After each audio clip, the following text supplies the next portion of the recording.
السلام عليكم ورحمة الله. عاملين ايه؟ يا رب تكونوا بخير وبسعادة يا رب.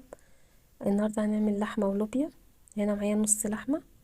حطيت مية تغلي، شطفت اللحمة وحطيتها كده لما المية غليت، وحطيت معاها بصلاية.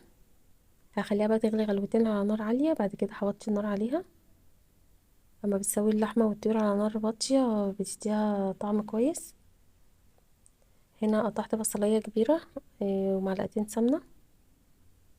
دي بقلي كده للوبيا. هحمر بقى البصلاية وهنزل بالطماطم،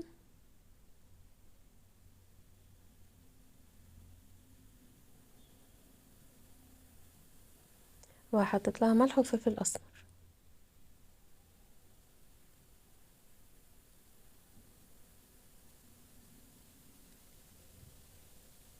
هنا اللوبيا بقى نقيتها وغسلتها وبسويها على طول.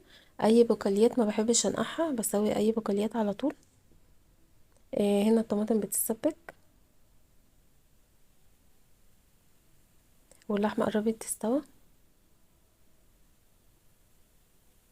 هنا بقى هعمل رز بالشعريه.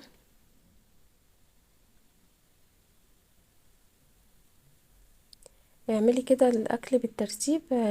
يبداي اصلا يعني هتسوي فراخ او لحمه، ابداي بيها الاول. يعني حطيها على النار هي الاول، بعد كده سبكي للطبيخ. والرز اخر حاجه. والبقوليات انا بحب اسويها على طول كده على النار، ما بحبش انقعها. قبل كده نقعت الفول، بيبقى ليه نكهه مش حلوه بعد ما سويته ما كلناهوش.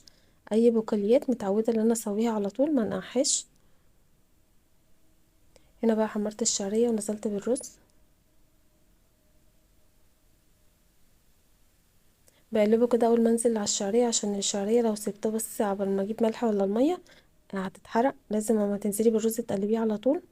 وحطيت شويه ملح.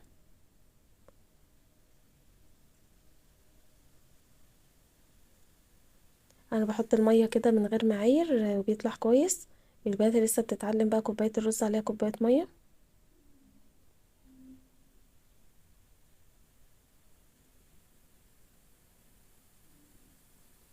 هنا الطماطم اتسبكت خلاص.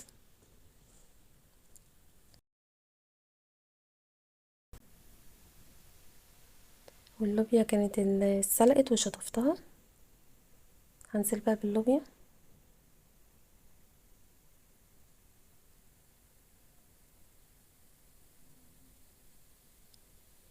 هنزل بقى هنا بنص اللحمة بالشوربة بتاعتها.